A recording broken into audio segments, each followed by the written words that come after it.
Have you ever met someone who failed at the same thing over and over, yet somehow succeeded anyway? Not because they got lucky, not because they found some magic pill, but because they discovered a secret that makes failure physically impossible. I'm talking about people who lost businesses and built empires. People who were rejected 100 times before finding love. People who were told they'd never walk again but ran marathons. What if I told you there's a Japanese philosophy, actually a combination of 5 ancient principles, that transforms every failure into fuel? A system so powerful that the more you fail, the stronger you become. This isn't about positive thinking. This isn't about manifestation or vision boards.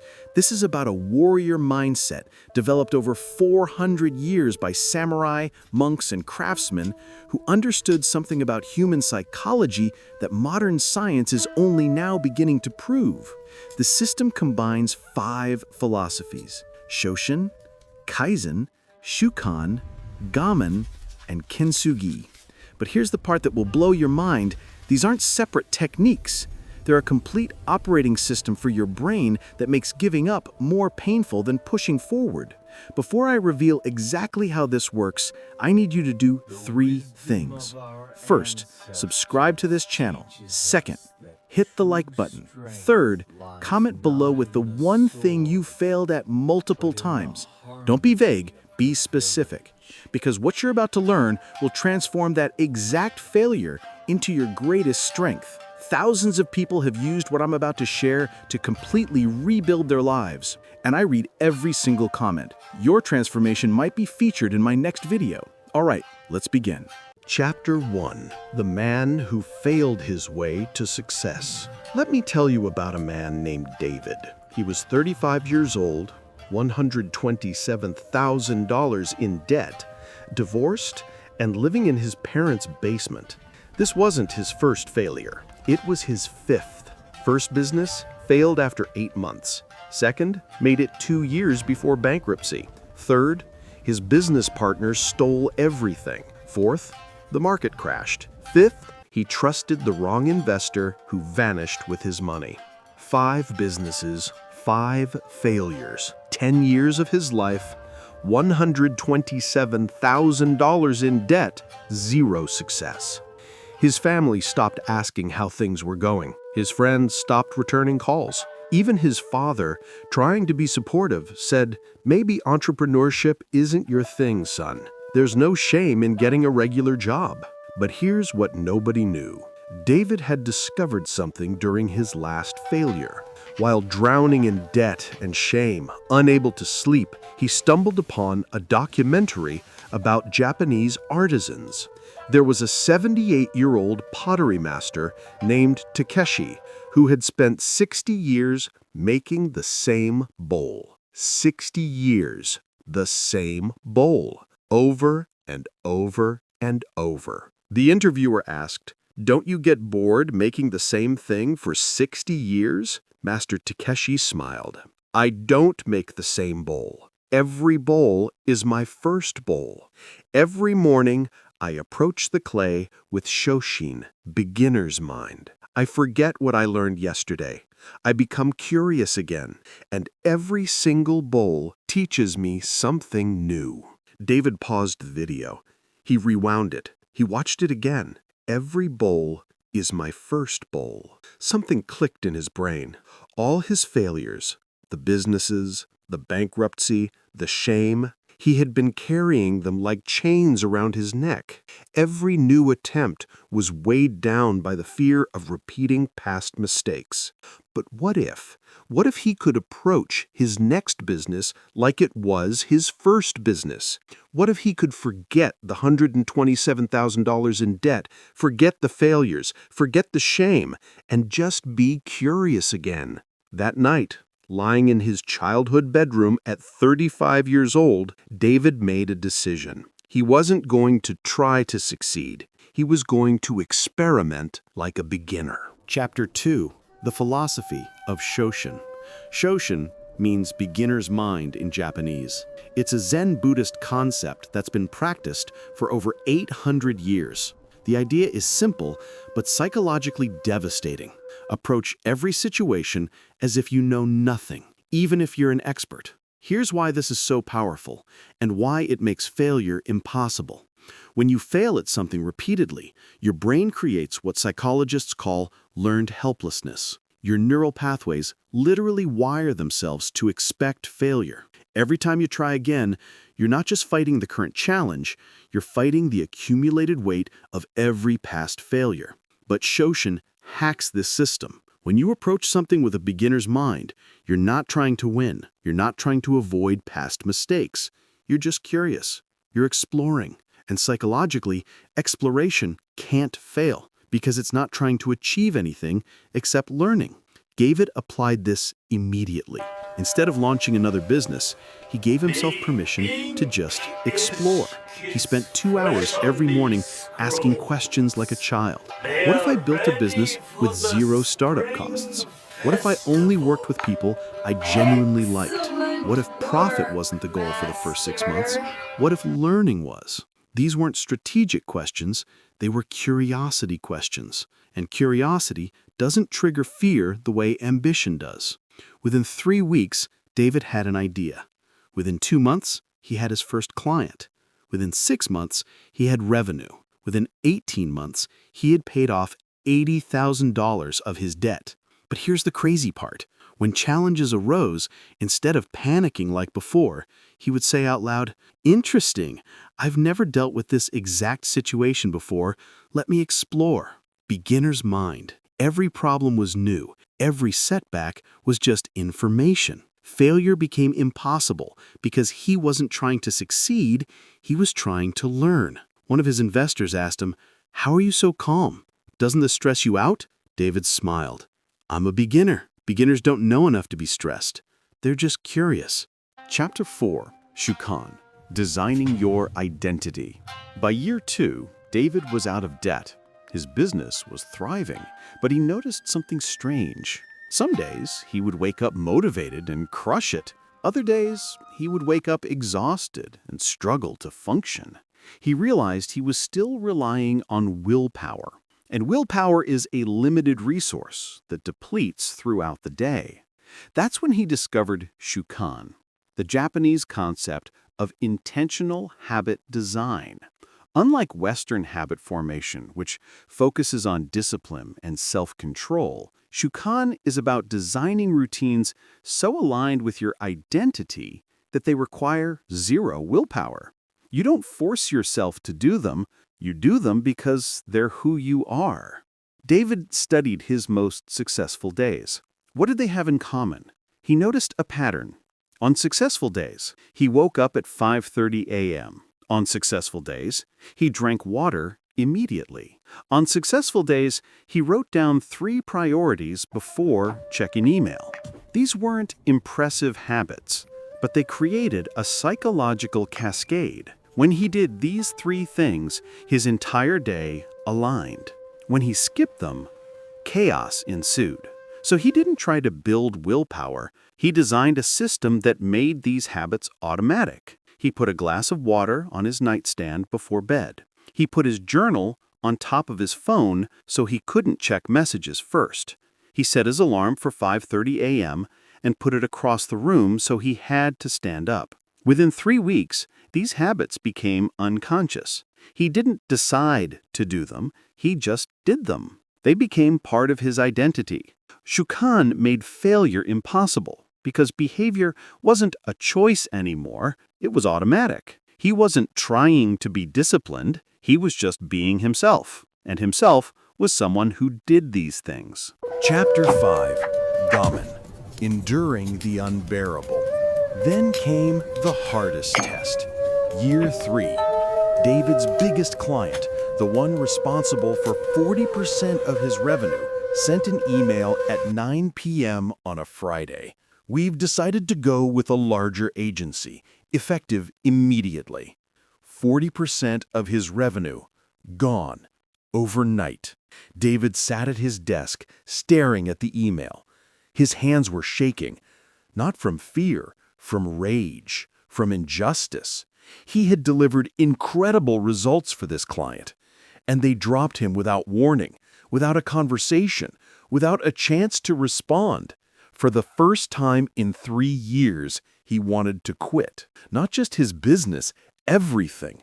The pain was unbearable. That night, unable to sleep, he researched Japanese philosophies on handling pain. He found GAMAN, a samurai concept that means enduring the unbearable with dignity. GAMAN isn't about suppressing emotions or pretending pain doesn't exist. It's about acknowledging the pain, feeling it fully, and then choosing to endure it with grace because you know it's temporary. Samurai warriors practiced GAMAN during battle. They would be wounded, bleeding, exhausted, but they wouldn't collapse. They would endure until the battle was over.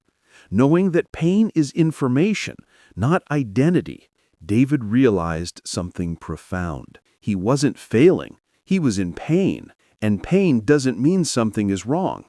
It means something is happening. So instead of quitting, he practiced GAMAN. He acknowledged the pain. He let himself feel angry, betrayed, and scared. And then he said out loud, "This is temporary. I will endure. I will not collapse." The next morning, he woke up at 5:30 a.m. He drank his water. He wrote his 3 priorities, and he got back to work. GAMAN made failure impossible because it reframed pain as a test, not a verdict. You don't fail when you're in pain. You fail when you collapse. As long as you keep moving, you're still in the fight. Within 4 months, David had replaced that client's revenue with 3 smaller clients. Within a year, his business was 30% larger than before. Years later, he would say losing that client was the best thing that ever happened because it taught him GAMAN. Chapter 6. Kintsugi, the Golden Scars. By year 5, David's business was generating 7 figures annually. He had a team. He had systems. He had financial security. But something was missing. He felt empty, like he was successful on paper, but hollow inside. One evening, his daughter asked him about his past. "Dad, you used to live with Grandma and Grandpa, right? Why?" David had never told his kids about the failures, the debt, the bankruptcy. He was ashamed. He wanted them to see him as a success, not a failure. But that question haunted him. Was he hiding his past because he was ashamed, or because he still believed it defined him? That week, he learned about Kintsugi, the Japanese art of repairing broken pottery with gold. Instead of hiding the cracks, Japanese artisans fill them with lacquer mixed with gold powder. The cracks become the most beautiful part of the piece. The philosophy is simple. Your brokenness isn't something to hide, it's something to highlight.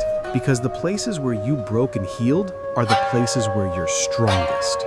David realized his failures weren't his shame, they were his gold. So he started sharing his story publicly. The 5 failed businesses, the $127,000 debt, the basement at 35, the humiliation, the moment he almost gave up. And something miraculous happened. People didn't judge him, they connected with him. His audience exploded. His clients respected him more. His kids saw him as human, not perfect. His failures became his brand. His scars became his strength. The cracks were filled with gold. Kintsugi made failure impossible because it transformed past failures into present advantages. You're not running from your broken past, you're showcasing it. And when your scars are your strength, there's nothing left to fear.